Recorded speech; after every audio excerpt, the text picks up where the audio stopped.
Gunsmoke and Heartache, Book 2, Part 2 of the trilogy, a Western romance novella written by Lila Dawson.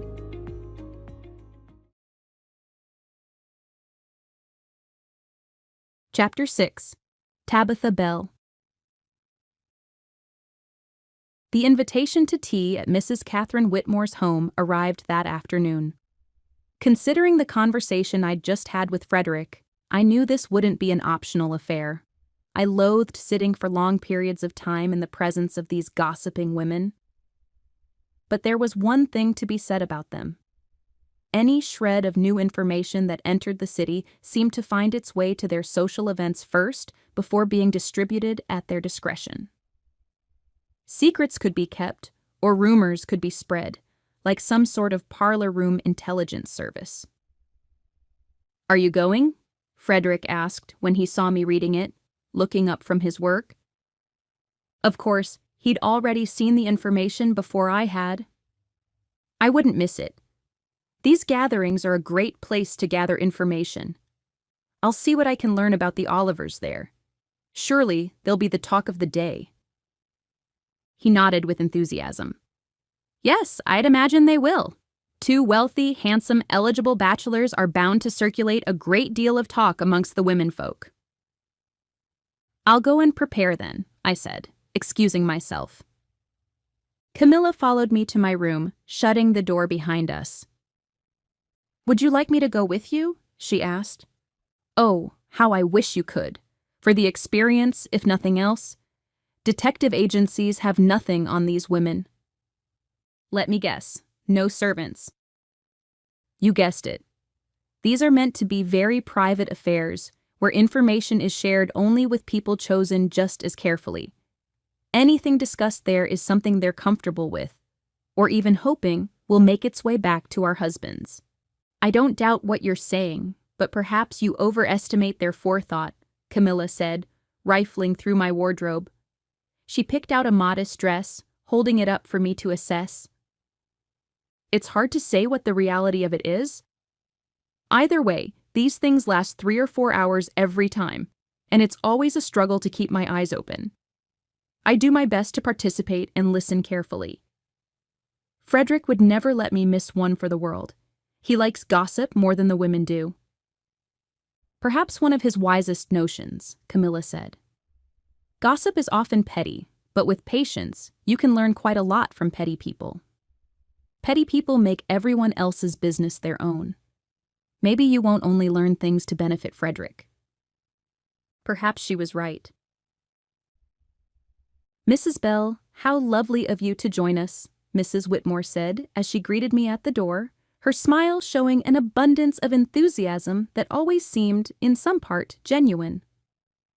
The Whitmore home was elegant, and Mrs. Whitmore made no secret that she was the very proud interior decorator responsible for it all. Of course, her husband's fortune certainly didn't hurt. All crystal chandeliers and imported furniture. Far from a secret, she made sure the entire city knew. Her husband, who traveled almost year-round, rarely stepped foot inside. In fact, in the 2 years I'd been here, I'd never even met him. I'm so happy to be invited back, Mrs. Whitmore, I said, bowing and following her inside. Once everyone was accounted for, there were 6 other women in the parlor, all wives of prominent businessmen. The first hour was the usual banter. Gossip about whose daughter was being courted by whom. Speculation about the new theater company rumored to be setting up soon. And the traditional complaints about the servants and how good help was hard to find. Mrs. Whitmore was always the loudest complainant on this particular topic. While not cruel to her servants, she was notoriously difficult to satisfy, likely the reason for the rule that servants were barred from attending. I slowly sipped my tea throughout, nodding where appropriate, adding small comments here and there. Then, Mrs. Adelaide Porter, wife of a mining investor, leaned forward with a glint in her eye, clearly aware she was about to introduce the topic everyone had been waiting for. Has anyone seen the Oliver brothers since they've arrived in town? Several women immediately perked up, as did I. though I tried to keep my expression neutral. "Harold Oliver is quite the handsome man," said Mrs. Elizabeth Banks, a young woman barely older than me. A rarity for these events, where most of the women were older mothers and often grandmothers. "Though I've heard troubling stories about him." "What kind of stories?" another woman asked eagerly. "Well," Mrs. Banks lowered her voice as though someone might overhear us. "I have it on good authority that he's spent considerable time in less reputable establishments, saloons, gambling halls, and, well..." Her face turned a light shade of pink. "Brothels?" I asked. Several women gasped dramatically, as though this was their first time hearing of such establishments. Mrs. Whitmore, who I knew was well aware of those same rumors, was enjoying this immensely. "Surely he's grown up by now," Mrs. Porter said, "although men seldom do. Not without a wife to civilize them." All of the women nodded solemnly in agreement. "What about the other one?" Mrs. Whitmore asked. "Edward, was it?" "A mystery, if there ever was one," Mrs. Porter said, leaning back in her chair. "I've been asking around, and no one seems to know him personally. This is his first time visiting the city, and he was only brought into the Oliver family officially a couple of years ago. From what I understand, he's Gerald's son from an affair," the younger woman said. "He'd kept it hidden all these years until the passing of his wife. He couldn't bear for her to find out." "More of a gentleman than the men I've encountered," one woman said, prompting a chuckle from the others. "They say he's Gerald's son, but I'm not so sure," Mrs. Porter said, shaking her head. "If he were Gerald Oliver's son, surely he'd still be affluent. Yet I've heard the man's arms are covered in small scars, and his hands are like stone. These are the marks of a laborer, not the son of one of the wealthiest men in the country." The way she said it, dismissive, certain, made my stomach tighten. "It sounds like, even if all of this were to be true, he didn't make sure his mistress and son were taken care of properly," Mrs. Porter continued. "Not much of a gentleman, if you ask me." "Perhaps he was raised abroad. Or perhaps the mistress hid the pregnancy," another woman said. They spoke as if a life could be rearranged into something neater by guessing hard enough. The mining investor's wife wasn't convinced. "I don't know." "You're really speculating quite a lot, Adelaide," Mrs. Whitmore said, a note of scolding in her voice directly contradicted by her intrigued smile. "Well, I think it adds to his mystery. A mysterious man is quite alluring," Mrs. Porter said. "Especially when he's also obscenely rich," another added. Every woman present nodded and sipped their tea in agreement, and I felt compelled to join. "Mystery can also be dangerous," Mrs. Whitmore said. "A man with secrets is seldom innocent." "Well, I wouldn't mind finding out all his secrets," an older woman said as she raised her eyebrows, accompanied by a mischievous grin, prompting a mix of giggles and gasps. "Oh, I wouldn't count on a man like that being won easily. Perhaps he's not even worth pursuing. From what I've heard, he's hardly spared even a glance toward any of the women in the city, certainly unlike his brother. A jaded man makes for a poor partner." Mrs. Whitmore turned her gaze to me briefly. "Although I heard he spared a glance or two toward you, Mrs. Bell." Her smile sharpened just slightly. "I'm sure you must be mistaken. I'm a married woman, and that would be most inappropriate." She nodded in agreement, repeating my words. Most inappropriate, but flattering if true. Something about all of this information was unsettling, though I couldn't quite understand why. Perhaps Edward Oliver was thrown into this new world against his will around the same time I was. He was living a very different life than he was now, same as me. I told myself it was nothing, that I was putting far too much thought into pieces of a puzzle that didn't even fit together. Still, the thought lingered. unwelcome, persistent.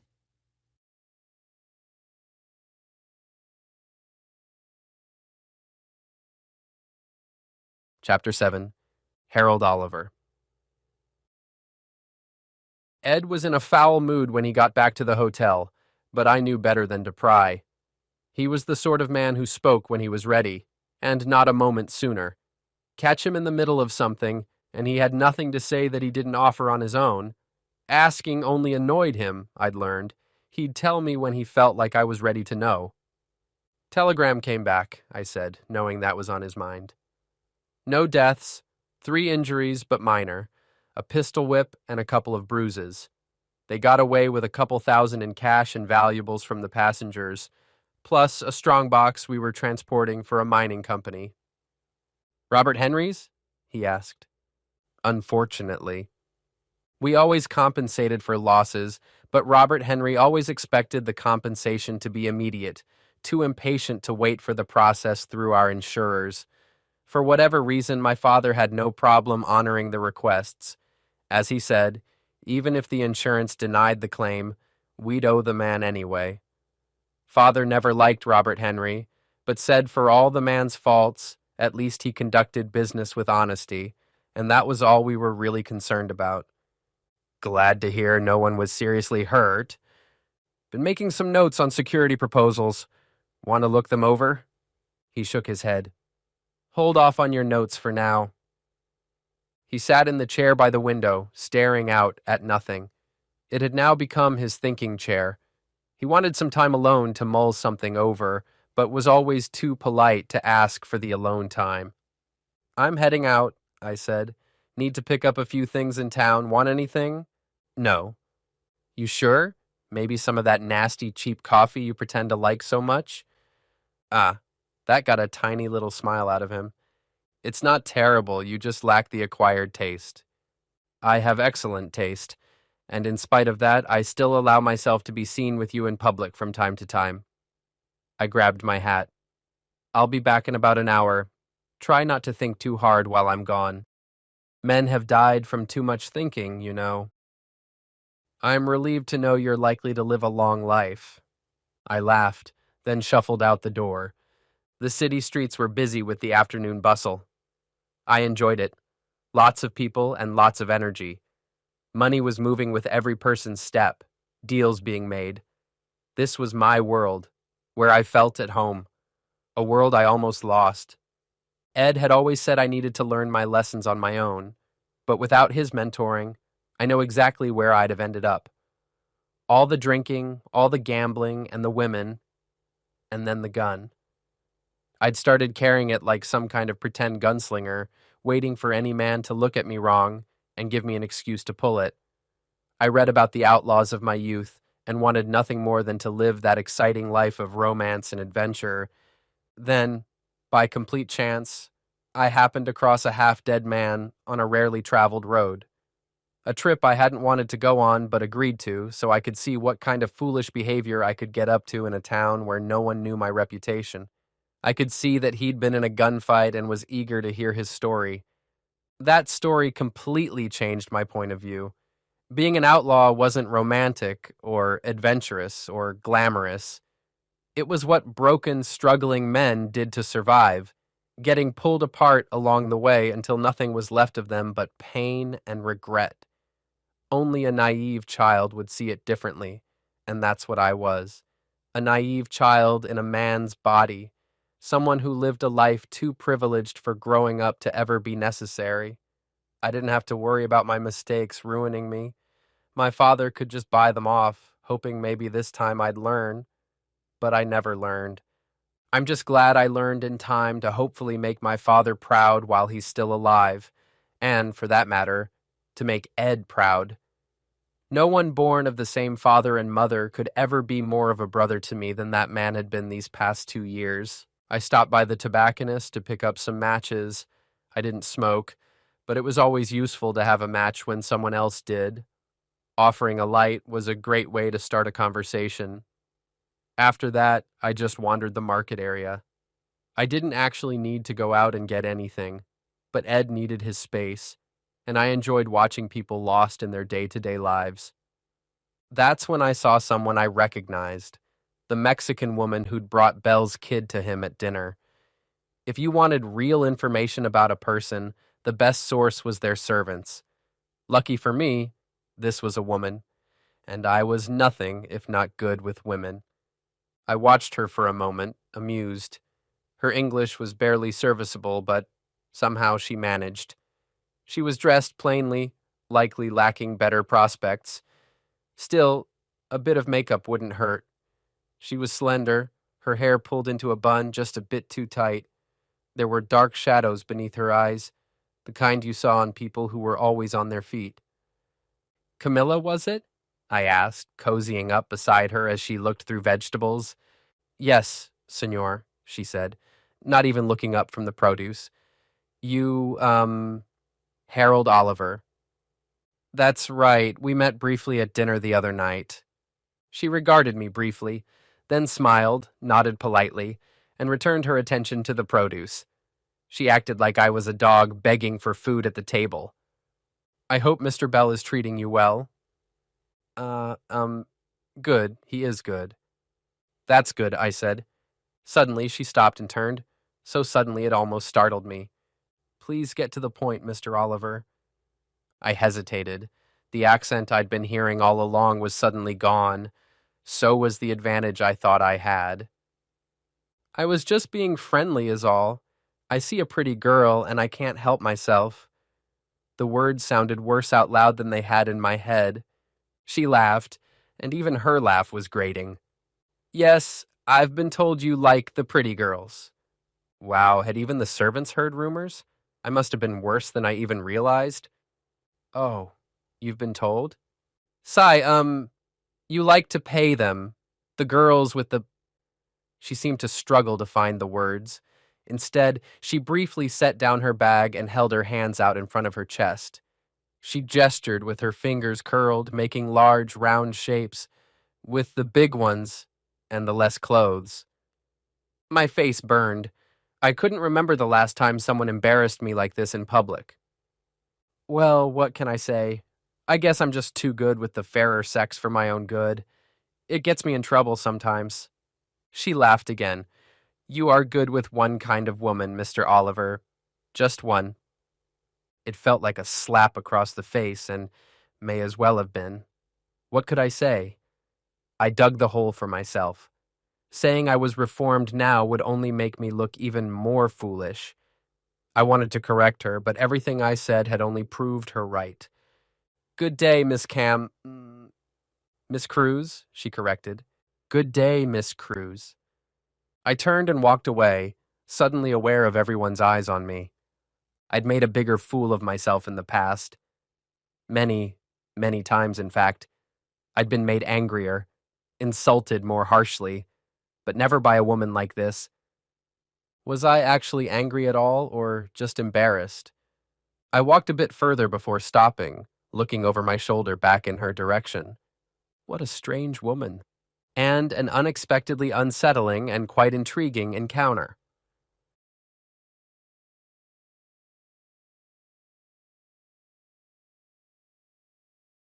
Chapter 8. Tabitha Bell. Camilla returned from the market clearly distracted. She looked amused, unusual for her. Good trip? I asked as she set her basket on the counter. Educational, and perhaps a bit entertaining. She pulled out vegetables and began sorting through them on the counter. I met Harold Oliver. Her grin made it clear she hoped I'd ask more. Oh? I can see why he has such a reputation as a womanizer. I embarrassed him just a bit. I don't think he'll try to speak to me again. I smiled, imagining how that might have looked. I'm sure he deserved it. He did. Men like him believe a woman could never be a match for them, only an object to be used and discarded. She paused, her grin returning. I know many women who aren't any different. Mrs. Whitmore came to mind. I wish I were as smart as you, Camilla. I might not have been taken advantage of quite so much. You're a smart woman, and most women envy your position. Even if that's not the reality, it's important to remember that. No, you're right. I suppose it comes down to the ambitions someone has in life. Maybe they value wealth and achievement, or maybe freedom. Everyone values freedom, she corrected. It's just that everyone has their own idea of what freedom is. This was why I valued Camilla's friendship so much. She didn't hesitate to disagree or offer another perspective. Everyone else would simply smile and agree, tell me how right I was, and cheer me on regardless of what I said. I could have suggested burning down the city, and most servants would agree enthusiastically. Then again, Camilla around Frederick was completely different from the Camilla I knew. When she spoke to Frederick in that terrible English she loved using, he could say or do no wrong. For Frederick, that's what he wanted. Needed even from his servants. I managed to get a letter for you from your uncle. A friend of mine at the post office put it aside for me. From my uncle? I lit up. I knew I could never risk writing him back, but even reading a letter from my aunt and uncle felt like a dream come true in my current predicament. Frederick had been screening out letters from them since I'd moved here. Thank you, Camilla. We must burn it after reading it. If he realizes you've received it, he'll know someone must have smuggled it in for you. It won't take much investigating to discover who. I nodded, turning and heading toward my room in a rush. Frederick would be home in just a few hours, and I didn't want to wait until tomorrow. Camilla followed me, sitting next to me on the bed. Her eyes drifted from the window back to my letter. If anyone came home early, she'd know. With a deep breath, I tore open the envelope and unfolded the letter inside. Dear Tabitha, I know you must be busy with your new life, or there's another explanation for why these letters aren't reaching you. Still, Jane and I want to continue writing them at least every few months just in case. Things have been going well on the ranch, despite some setbacks. We've been expanding more and managed to grow to a few thousand more heads of cattle this past year. We've hired quite a few new people. We've heard you had a son. How's motherhood treating you? Jane was excited by the news and hopes we'll get to meet the young man someday. We finally got some news about Tom, though it isn't what we'd hoped for. There's an official death certificate on file for him now at the courthouse. I froze, only then realizing Camilla's hand was on my forearm. I had no idea when she'd placed it there. She must have read faster than me. I hadn't even realized I was shaking. I took a deep breath and continued to read. But we've been irritated by the lack of information. We talked to a few people in town, including the doctor who claims someone brought him in, and he seemed stable, only for those same people to claim they were taking him somewhere else for better care. Well, the care must not have been better.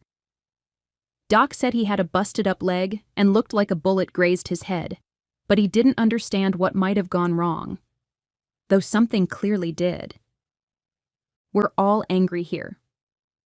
Tom had his faults, but there will never be another man like him. This all just feels unfair. I'm sorry, Tabitha. Not just for Tom, but for a lot of things. We're all trying to make the best of everything, and I know you are too. We love you, Uncle Marcus and Aunt Jane. I looked up at Camilla, who was already pulling me into an embrace. I don't believe it, I said. I'm sorry, she said, tightening her arm around my shoulder. No, Camilla, I actually don't believe it. I've been thinking about this more and more. 2 years ago, Tom dies. 2 years ago, Edward Oliver suddenly appears and... The limp, the scar on the forehead, oh my goodness, Camilla whispered, arriving at the same conclusion. What should we do? Nothing. I'm just relieved he's still alive. Wait, nothing? This is the man you've been telling me about for so long, the one who tried to come after you.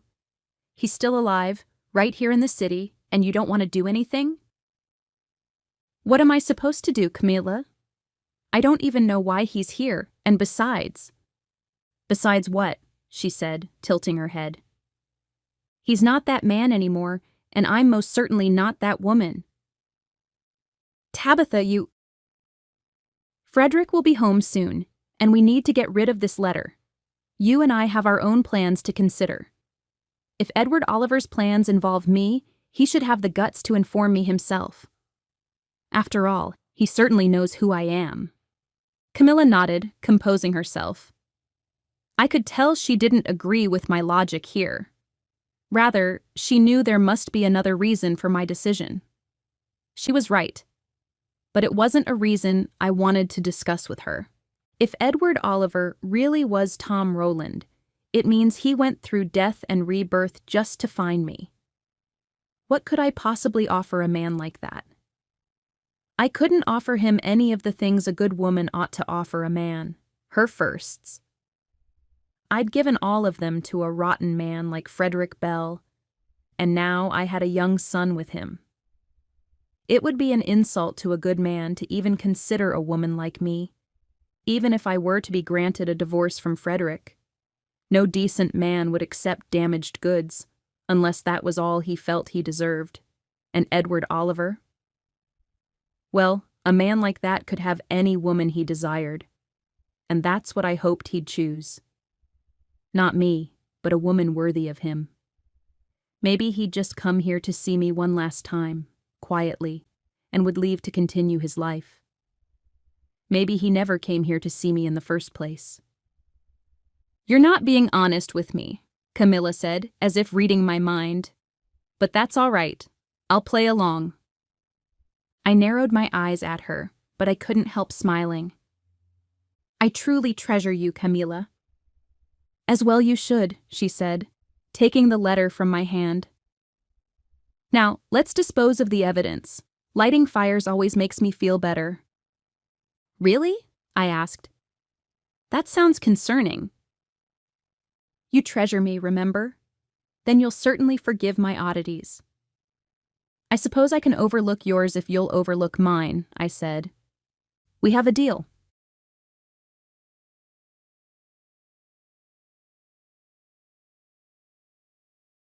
Chapter 9. Edward Oliver.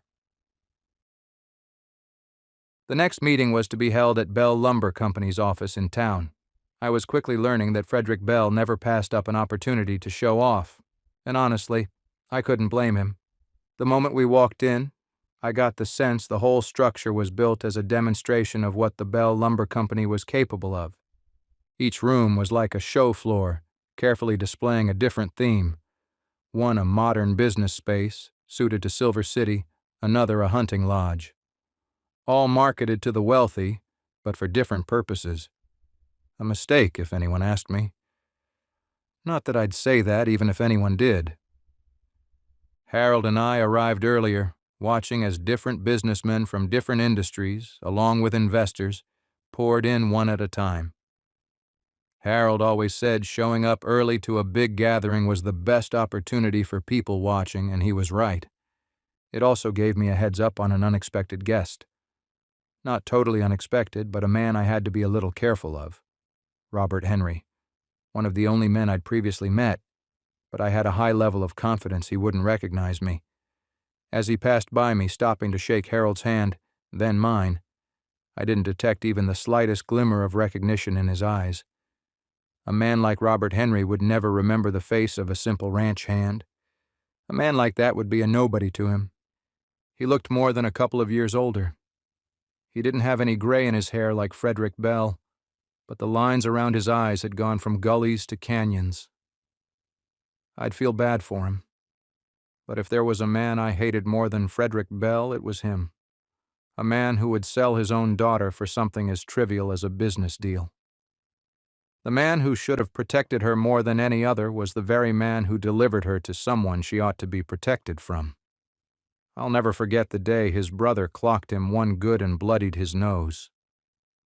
I was proud of Marcus Henry for standing up to his brother then. In hindsight, that admiration had turned to envy. I believe this is your first time meeting my brother, Harold said. Robert, This is Edward. Edward Robert Henry, man who built this town, as you might have guessed from the name."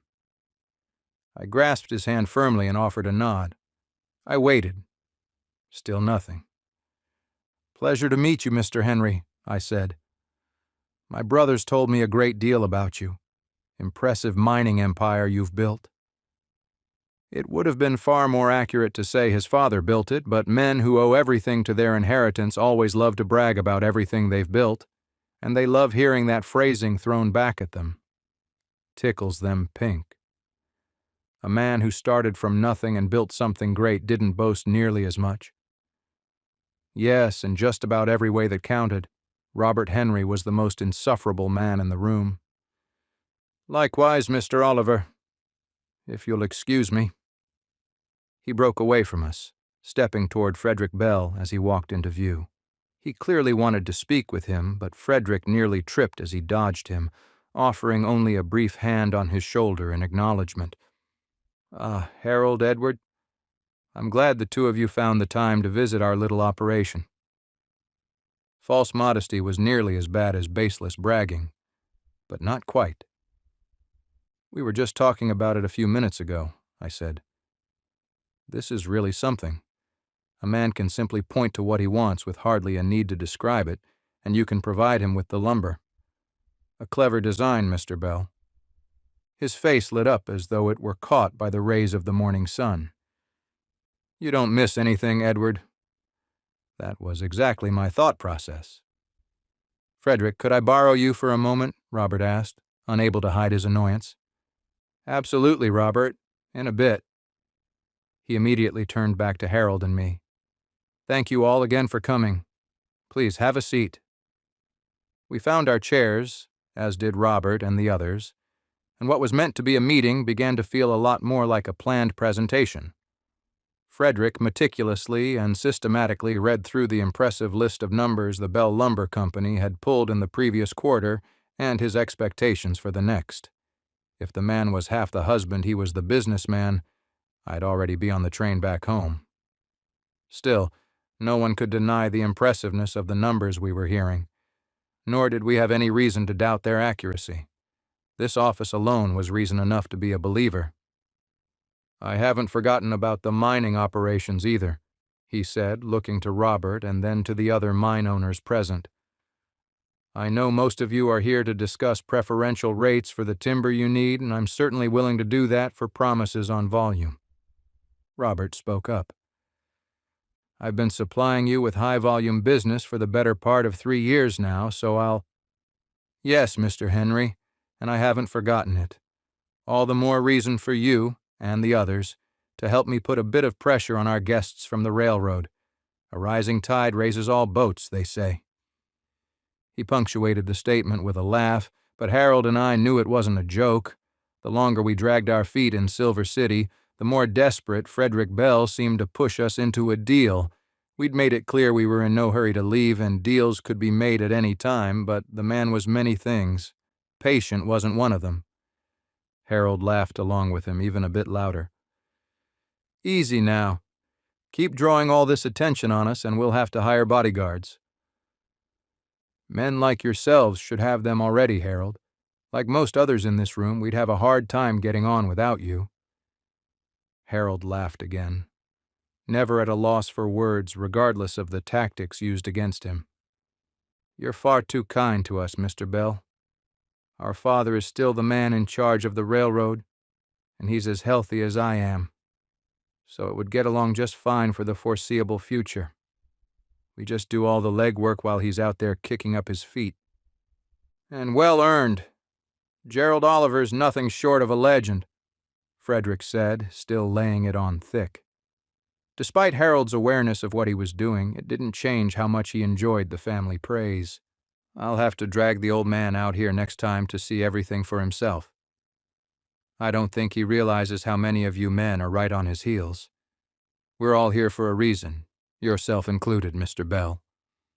And just like that, Harold's heaping of praise had won out over Frederick's. The man's smile couldn't be suppressed, suggesting there'd be a next time, and that the next time may involve the presence of Gerald Oliver himself. had him nearly overcome with excitement. "It would be a great honor to host your father, Harold. Please let him know we'd make sure he had a great time. All expenses paid." A quiet murmur filled the room. Likely the realization that, in the eyes of Frederick Bell, all of them were much smaller than they believed they were. That was most clear with Robert Henry, whose face had already grown an additional shade of red darker. He'd already been dismissed twice. "I'll be sure to let him know," Harold said, patting me on the shoulder. "We'll drag him out here kicking and screaming if we have to." Bell forced his smile down with great effort, long enough to make his final announcement. "I'd like to invite a few select individuals to my home in half an hour, in the interest of further discussing a possible deal between Bell Lumber Company and Continental Railroad.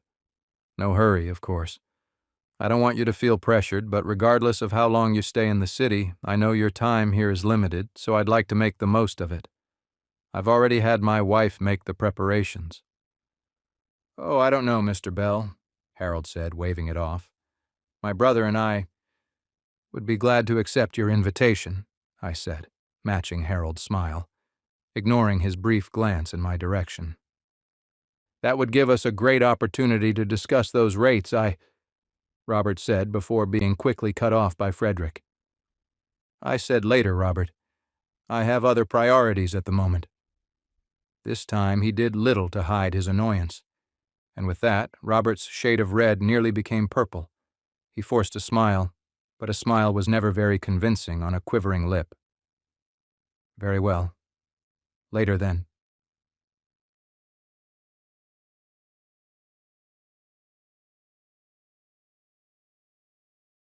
Chapter 10, Camilla Cruz. The Bell home was in complete chaos, thanks to Frederick's last-minute decision to invite the Oliver brothers to a party we were now scrambling to make a reality. "Camilla," he shouted from the dining room, "can't you do a better job of cleaning these wine glasses? I can see spots." There weren't any spots. He was seeing scratches instead. "Si, senor," I said, hurrying back. I needed to look like I was tripping over myself to please him, or he wouldn't be satisfied. "I fix now." I placed the wine glasses on a tray and rushed them back to the kitchen, where I'd do absolutely nothing to them, instead turning to the other tasks that were already too many and too urgent. Frederick had the same flaw as many successful businessmen. He believed his expertise in one thing made him an expert in everything. Tabitha was in the parlor, standing by the window in an admittedly beautiful red dress that Frederick had selected for her. Her hands were clasped tightly in front of her as she watched out the window, teeming with anxiety. At first glance, it seemed to be from the pressures of hosting such important guests, but I knew better. She smiled at me, and I gave her a polite nod. "Camilla, have you polished the wine glasses? The flowers in the entry are all lopsided. Fix them." "Si, senor, right away." I hurried from the kitchen, carrying the wine glasses to the table and placing them back down gently. He picked up one to inspect and nodded approvingly. "Much better, though it would have saved time had you just done it right the first time." "Si, senor," I said, bowing slightly as I quickly backed out of the dining room and turned my attention to the flowers he'd been complaining about. I studied them for a moment. They were so slightly uneven that only a perfectionist would notice. Far from lopsided. I took out 2 individual flowers from the left side and placed them on the right, quickly returning to the kitchen. "He's killing me," the chef complained in Spanish. "I should have been told about this yesterday." I replied in Spanish. "Yes, and you better hope he never learns Spanish to hear you complain. The food looks fine. Make sure he tastes the best dish first and act proud of it." The chef only nodded, punctuated by a heavy sigh. Frederick might not know Spanish, but he certainly knew what a sigh was. He was lucky not to be noticed, distracted as he was by the first arriving guests. Everyone in Silver City was focused on their own plots and schemes, at least everyone who looked or sounded intelligent. Those people were always being watched, which was why I placed so much value on appearing plain and stupid, not ugly enough to be hidden away from guests, nor too stupid to perform simple household tasks. A balance more difficult to maintain than it might seem. While powerful men played their own games, Tabitha and I were carefully assembling a plan of our own. For months now, I'd gathered evidence against Frederick. He was careful, burning anything that might even remotely implicate him.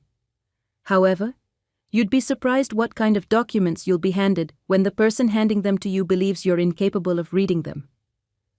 Many times, I'd been given the convenient task of burning these documents and the leisure to peruse them so long as I read very quickly and stashed them very carefully. I could select only the most compromising, still needing plenty to burn. Although I'd accumulated quite the treasure trove of shady dealings, nothing yet had risen to the level necessary. A regular man would rot in prison for life. A man like Frederick? At the most, what we'd gathered so far would earn him a gentle slap on the wrist once his lawyer was done with it. We needed something better. I knew that Frederick wasn't above any means he deemed necessary to achieve his goal. If I was careful, I'd eventually find something. With the Oliver brothers here, he was more desperate than ever. Now was the time. I watched from the doorway as Frederick gripped Harold Oliver's hand with overflowing enthusiasm, and Harold swung his hand up and down almost comically in response in order to match it. He was a funny man, but he certainly wasn't doing it to be funny. Edward's eyes were like a clever fox's, scanning everything with precision, as though he were already planning to return and rob the place later. A force of habit, most likely. Frederick's other hand found Tabitha's, pulling her close to him and placing his arm around her shoulder. "Gentlemen, you met my wife once before." Could this really be the Tom Rowland from Tabitha's stories? If so, his acting was at least as good as mine, if not better. Even the way he barely glanced at Tabitha, like a man completely disinterested. How much effort that must have taken, had they shared the history Tabitha told me about. Very impressive. I simply couldn't tell. Edward simply inclined his head in acknowledgement of the statement, while Harold took her hand eagerly, though carefully, with less enthusiasm than he had with Frederick's. "Ah, yes, Frederick is quite the lucky man," he said, releasing her and turning to Frederick. "I hope I'm not out of line for saying so, Mr. Bell. I'm sure you know." I remembered the man's reputation and nearly rolled my eyes. Then, the thought struck me. What if he was behaving this way and making those comments to distract from any more subtle attention Edward might be giving her?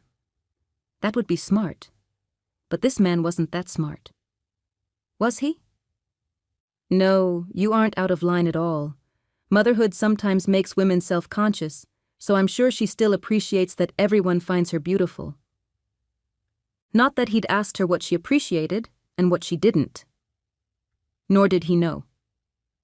With that, he guided them inside where I took their coats.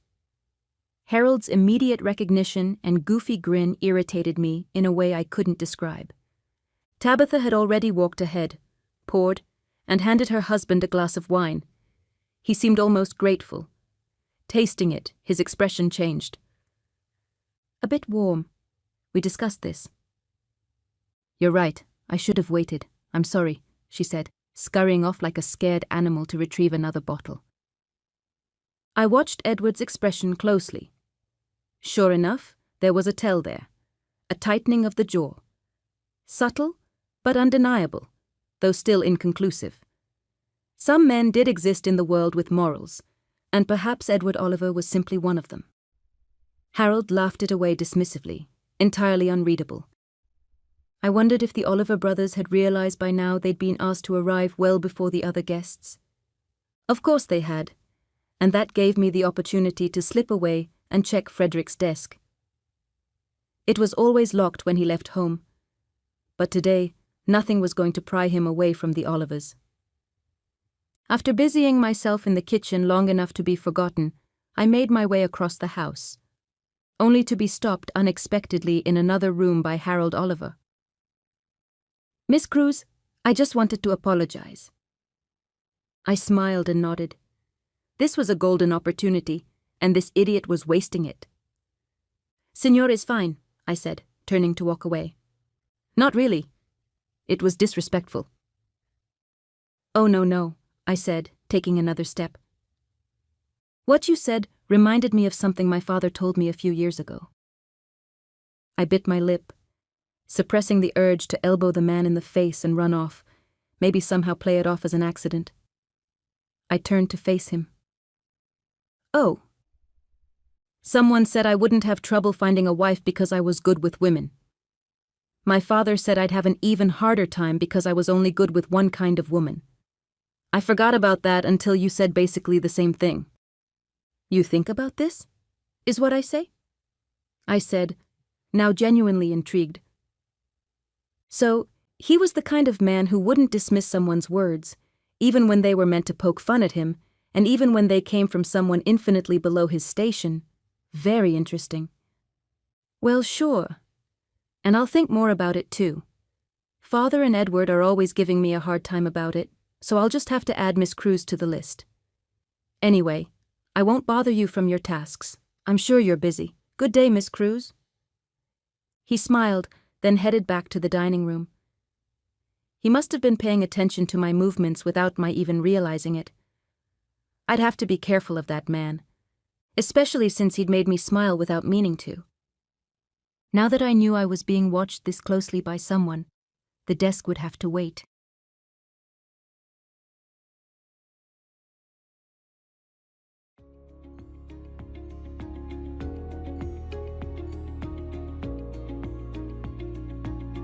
If you're enjoying our audio content, please like and subscribe. It's the best way to help out the channel.